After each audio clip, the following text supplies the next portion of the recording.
प्रशांत किशोर जी शुरू से कहते आ रहे हैं कि हम सबसे पहले जन सुराज सबसे पहले बिहार में उम्मीदवार का घोषित करेगी। सीटों के बारे में जन सुराज ही वो पार्टी है जो बिहार में सबसे पहले बताएगी कि किस सीट से कौन सा उम्मीदवार आएगा। लेकिन यहाँ पे तो नीतीश जी रिकॉर्ड ही तोड़ दिए, ये जो है कि अपने उम्मीदवार का घोषित ही कर दिए। अब सबसे अहम सवाल कि प्रशांत जी कहाँ से चुनाव लड़ेंगे? क्या वो अपने गृह क्षेत्र से चुनाव लड़ेंगे या वो जो है कि बीच में सुनने को आ रहा था कि राघोपुर से भी चुनाव लड़ सकते हैं। एनडीए में सीट शेयरिंग ना होने के बावजूद भी आज नीतीश कुमार ने अपना एक उम्मीदवार, अपना एक प्रत्याशी घोषित कर दिया है। बक्सर जिले के राजपुर विधानसभा के वो प्रत्याशी हैं जिनका नाम संतोष कुमार निराला है। वहां से आज शाहाबाद में गए हुए थे, बक्सर में गए हुए थे नीतीश जी, और वहां पे जाके जो है कि अपना उम्मीदवार घोषित कर देते हैं और जनता से पूछते हैं कि इनको जिताएंगे कि नहीं जिताएंगे। बाकी आप लोगों को बता दें कि अभी हम जन सुराज के प्रदेश अध्यक्ष मनोज भारती जी के पास हैं और इनसे सारे मुद्दों पे पूछने का प्रयास करेंगे कि जन सुराज में आखिर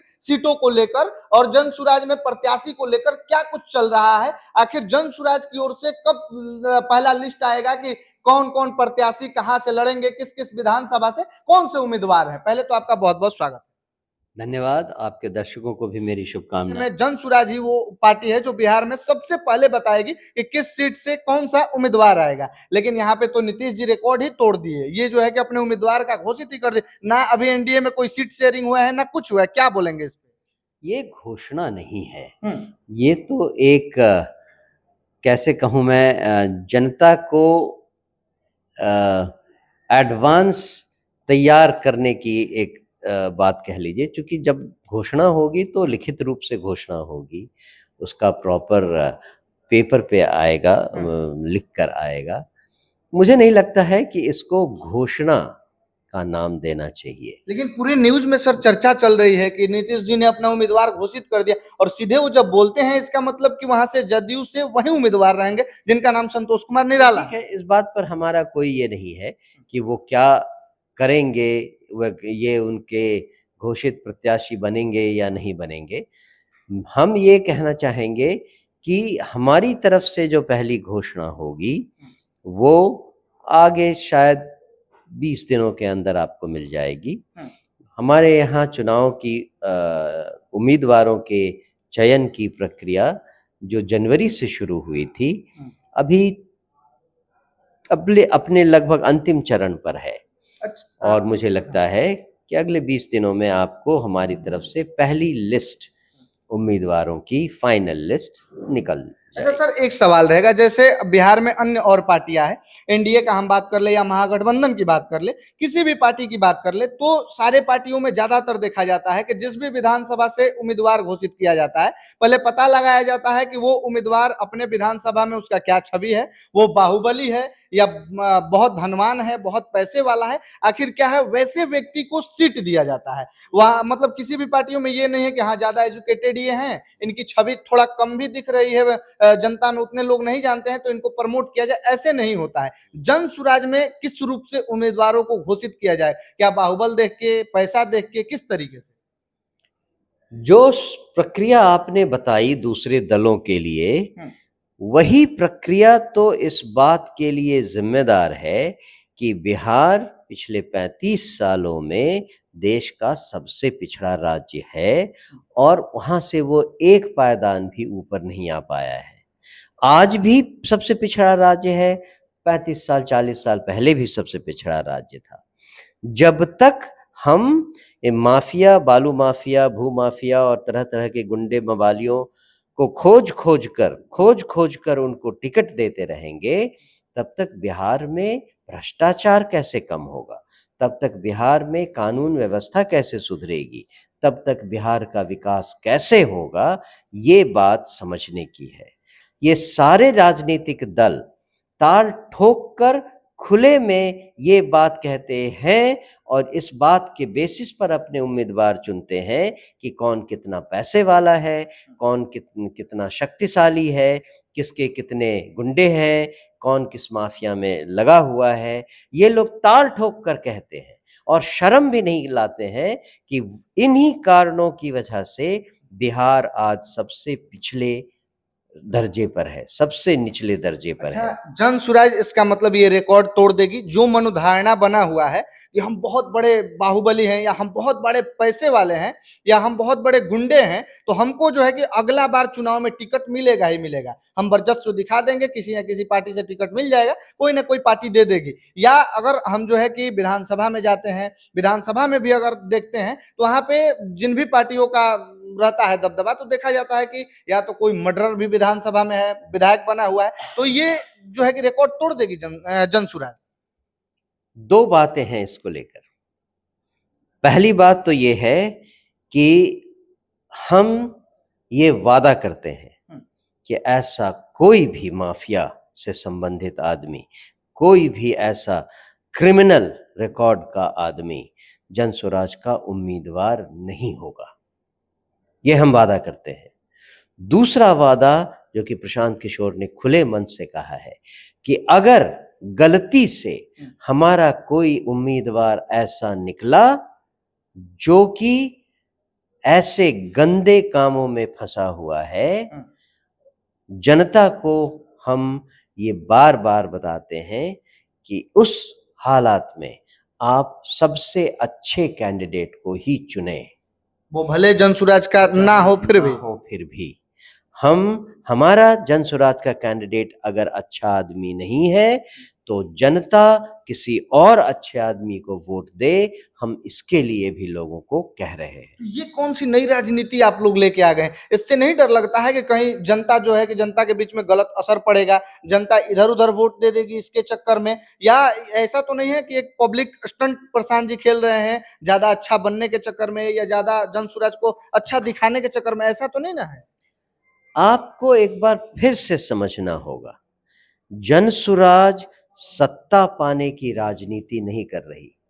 जनसुराज इसलिए नहीं मरी जा रही कि बाय हुक और बाय क्रुक हम सरकार बना लें।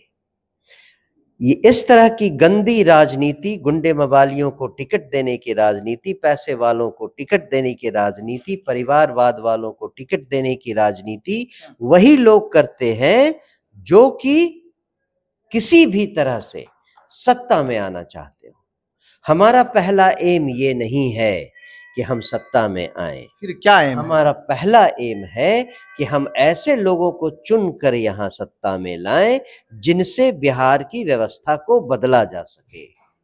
क्योंकि अगर गुंडे मवाली और ऐसे लोग हमारे विधायक और मंत्री बने हैं सरकार में, उन्हीं के कारण आज बिहार की ऐसी हालत है, उन्हीं के कारण आज व्यवस्था इतनी पतली हो गई है, उन्हीं के कारण बिहार 35 सालों से लगातार सबसे पिछला राज्य बना हुआ है। इसको अगर बदलना है तो सबसे पहले तो विधायकों और मंत्रियों की क्वालिटी को बदलना पड़ेगा। सही बात है, लेकिन अब सबसे अहम सवाल कि प्रशांत जी कहां से चुनाव लड़ेंगे? क्या वो अपने गृह क्षेत्र से चुनाव लड़ेंगे, या वो जो है कि बीच में सुनने को आ रहा था कि राघोपुर से भी चुनाव लड़ सकते हैं? आखिर प्रशांत जी कहां से चुनाव लड़ेंगे, इसकी कोई अभी ये बात अभी तय हुई है, या क्या कुछ चल रहा है पार्टी में? ये बात बार बार क्यों उठाई जा रही है, ये थोड़ी विचित्र बात है। वो इसलिए कि प्रशांत जी कहीं से चुनाव लड़े या ना लड़े, एक सीट की बात है, केवल एक सीट के बारे में बात कर रहे हैं। 243 में से एक सीट आए नहीं आए ये बहुत ज्यादा मैटर नहीं करता, लेकिन दूसरी तरफ से देखें तो लोग इस बात में इंटरेस्टेड हैं कि जन स्वराज पार्टी का सूत्रधार क्या कहीं से चुनाव लड़के जीतेगा या नहीं जीतेगा। बात तो यही है, बात यही है। तो उसके जवाब में मैं आपसे कहता हूं, प्रशांत किशोर बिहार के किसी भी विधानसभा क्षेत्र में कोई भी व्यक्ति उंगली डाल दे और उनसे कहे कि आप इस विधानसभा से चुनाव लड़िए, प्रशांत जी में ये कैपेबिलिटी है कि उस जो हम विधानसभा को जीत कर दिखा सकते हैं। मतलब कि राघोपुर से भी प्रशांत जी जीत सकते हैं। राघोपुर बोला जाता है कि MY समीकरण वाला गढ़ है, यादवों का गढ़ कहा जाता है। और तेजस्वी यादव, मतलब बोला जाता है कि तेजस्वी यादव या लालू परिवार का कोई भी व्यक्ति वहां पे खड़ा हो जाए, हार ही नहीं सकता है। RJD का कोई खड़ा हो जाए, हार ही नहीं इस सकता बार है। ऐसा नहीं होगा। आप राघोपुर जाकर लोगों के मूड को देख लीजिए। हम गए हैं, वीडियो भी बनाए हैं जी, आपको फिर पता चल गया होगा कि वहाँ के लोग क्या सोचते हैं।